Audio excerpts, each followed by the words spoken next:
اعوذ باللہ من الشیطان الرجیم بسم اللہ الرحمن الرحیم السلام علیکم ورحمۃ اللہ وبرکاتہ۔ پارہ نمبر 30 الحمدللہ سورۃ القاریہ تک ہمارے تفسیری اسباق مکمل ہو چکے ہیں۔ آج کے سبق میں سورۃ التکاثر کا آغاز کیا جا رہا ہے، جس میں سب سے پہلے اس کا تعارف دیکھ لیتے ہیں۔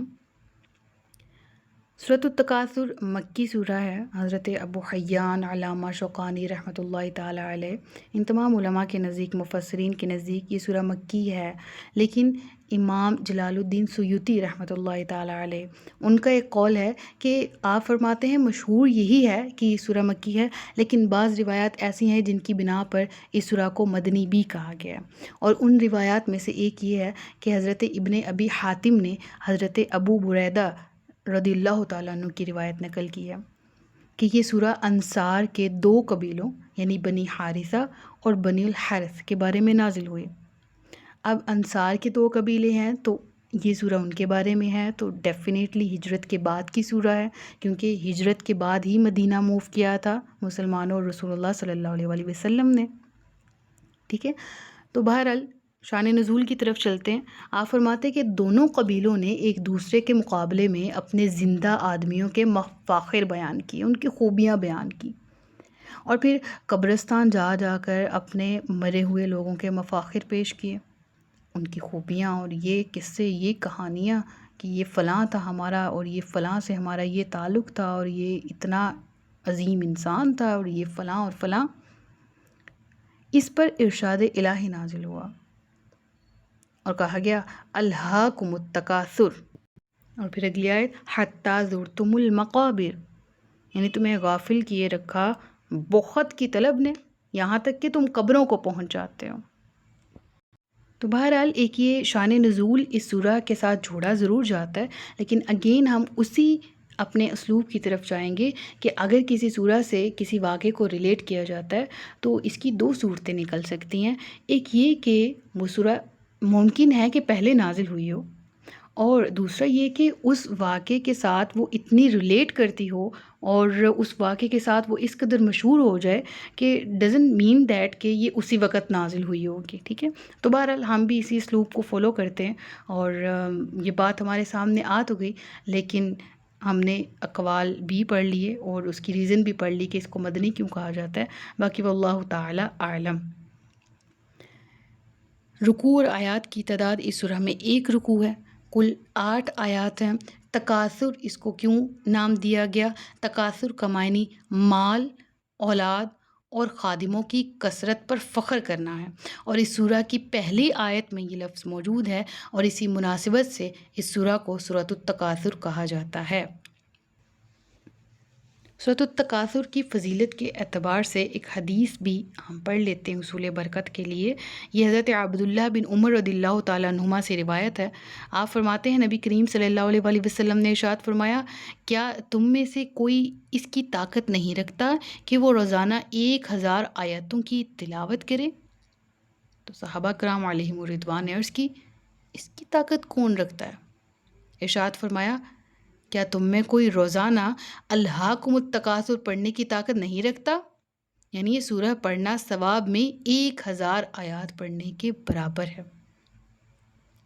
اس سورہ کے مضامین کو دیکھ لیتے ہیں تو مرکزی مضمون یہ ہے کہ اس میں فقط دنیا کی بہتری کے لیے عمل کرنے کی مذمت بیان کی گئی ہے، کہ ہر کام کو دنیا پہ ڈیپینڈنٹ ہو کے نہیں کرنا، دنیا کو سب کچھ سمجھتے ہوئے نہیں کرنا، دنیا ہی کے لیے نہیں کرنا، اور ہر وہ شخص جو آخرت کی تیاری نہیں کرتا اس پر تنبیہ کی گئی ہے، یعنی اس کو خبردار کیا گیا ہے، لوگوں کو کہا گیا اچھا یہ آج کے دور میں بہت بڑا ہے، مٹیریلسٹک ہوا پڑا ہے ہر شخص، ٹھیک ہے، مٹیریلز کے پیچھے، مادی دنیا کے پیچھے بھاگ رہے ہیں نا، اور اللہ تعالیٰ نے اسی جو دنیا کی پرستش کرنے والے لوگ ہیں نا، میں اور آپ، ہم سب کو برے انجام سے خبردار کیا ہے۔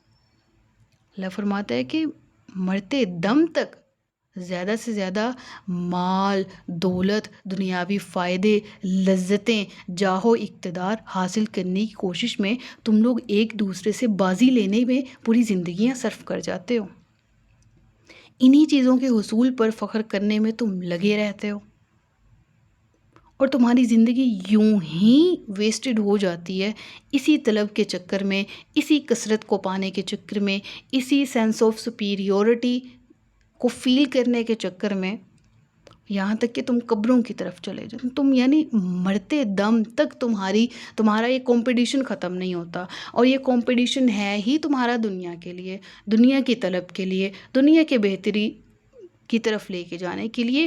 میں یہ کہتی ہوں کہ these things are not totally wrong, کہ اگر کوئی شخص دنیا کے لیے طلب یا کوشش کرتا ہے، اللہ نے دنیا بنائی ہے، انسان کے لیے بنائی ہے، اللہ نے انسان کے لیے اس کائنات کو ڈیزائن کیا ہے، اس کی نعمتوں کو حاصل کرنے کے لیے انسان کو محنت، کوشش، سارا کچھ کرنا ہے.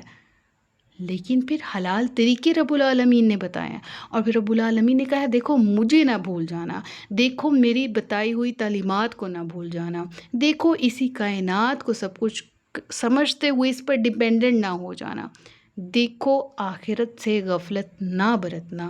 جب ہم یہ سارے ایلیمنٹس ایک سائڈ پہ رکھ دیتے ہیں نا، اور پھر ایک ہی فوکس ہوتا ہے، وہ یہ ہوتا ہے کہ دنیا اچھی ہو جائے، تو پھر اچھی ہو جاتی ہے، لیکن پھر آخرت کی کوئی گارنٹی نہیں ہوتی. وہاں کیا ہوگا؟ جو اصل زندگی ہے، جو ہمیشہ رہنے والی ہے، جہاں موت نہیں ہوگی، اور جہاں کا انجام جو ہے وہ ہمیشہ کے لیے ہوگا، چاہے اچھا ہے چاہے برا ہے. لہٰذا رب العالمین نے جو آج کا دور ہے اسپیشلی، اس دور میں بھی مٹیریلزم تھا، آج بھی ہے، میں اور آپ بھی ہیں. اللہ نے تنبیہ کی، زیادہ مال جمع کرنے کی حرص نے لوگوں کو آخرت کی تیاری سے غفلت میں ڈال دیا. رب فرما رہے، اور یہ حرص ان کے دلوں میں رہتی ہے یہاں تک کہ ان کو موت آ جاتی ہے. پھر یہ بیان کیا گیا کہ نزاع کے وقت زیادہ مال جمع کرنے والے کی حرص رکھنے والوں کو انجام معلوم ہو جائے گا کہ یہ دنیا تھی. نزاع مطلب موت کا وقت نا. پھر جب موت آتی ہے تو ہم اپنے سامنے ایسے قصے دیکھتے ہیں نا کہ پھر اربوں خربوں پتی لوگ ہیں، بہت سا مال ہے، اور ایسی بے بسی کی موت مرتے ہیں، اور پھر مرتے ہیں تو کہاں لے جاتے ہیں.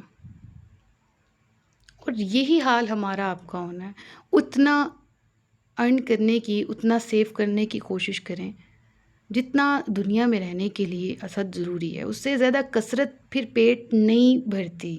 اور پھر وہ حدیث ہے نا کہ کثرت سے مال جمع کرنے کے حوالے سے اللہ کے محبوب صلی اللہ علیہ وآلہ وسلم فرماتے ہیں کہ بنی آدم کا پھر جو پیٹ ہے، مفہوم بتا رہی ہوں، وہ اس قدر پھر انسان لالچی ہو جاتا ہے، اتنی طلب کے پیچھے بھاگتا ہے کہ پھر اس کا پیٹ قبر کی مٹی کے سوا کوئی چیز نہیں بھر سکتی. کہ ایک سونے کی پہاڑی دے دو، وہ دوسری کی طلب کرے گا، مجھے دوسری بھی چاہیے. تو پھر یہ ہوس ہے نا، پھر یہ حرص ہے نا، یہ ختم نہیں ہوتی، پھر یہ بڑھتی جاتی ہے، یہ اینڈلیس ہوتی ہے. لہٰذا اللہ نے فرمایا کہ اپنی خواہشات کو کنٹرول کرو، دنیا میں رہتے ہوئے ایک بیلنسڈ لائف گزارو، دنیا کو بھی اچھے طریقے سے جیو. ہاں میں نے نعمتیں دی ہیں، ان کو حاصل کرو، ان کو اچھے طریقے سے سرو کرو، اور پھر ان کا استعمال کرتے ہوئے ان کو اپنی آخرت کی تیاری کے لیے بھی یوٹیلائز کرو. تو اللہ تعالیٰ نے اس سورہ کے آخر میں بتایا کہ ایک تو مرنے کے وقت تم ریئلائز کر لو گے، اور پھر جب تم قیامت کے دن اپنے سامنے دیکھو گے کہ یہ رہا انجام، اور یہ ہے قیامت، اور یہ ہے ہمیشہ کی زندگی. تو پھر وہ لوگ، وہ کفار، وہ اللہ تعالیٰ کے ناشکرے، وہ ہر شخص جو کہ دنیا میں مگن رہا آخرت کو بھلا کر، تو جہنم کو اپنے سامنے دیکھیں گے. قیامت کے دن ہر شخص سے پھر ان کو دی ہوئی نعمتوں کے بارے میں سوال ہوگا، اور نعمتیں کیا ہیں ان کے بارے میں سوال ہوگا. اس حوالے سے ہم انشاءاللہ تفصیلاً اس سورہ کی تفسیر میں پڑھیں گے.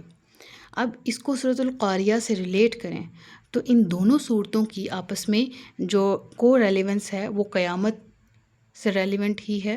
قیامت کے احوال ہولناکیاں، اور یہ کہ ہر شخص جو دنیا میں مگن ہے اور آخرت کو بھلائے بیٹھا ہے، اس کو ایک طرح سے ان دونوں صورتوں کے ذریعے تنبیہ کی جا رہی ہے کہ خبردار اپنی آخرت سے بالکل بھی انجان، بالکل بھی بے خبر نہ رہو، بلکہ اس کی بھی تیاری کرتے رہو۔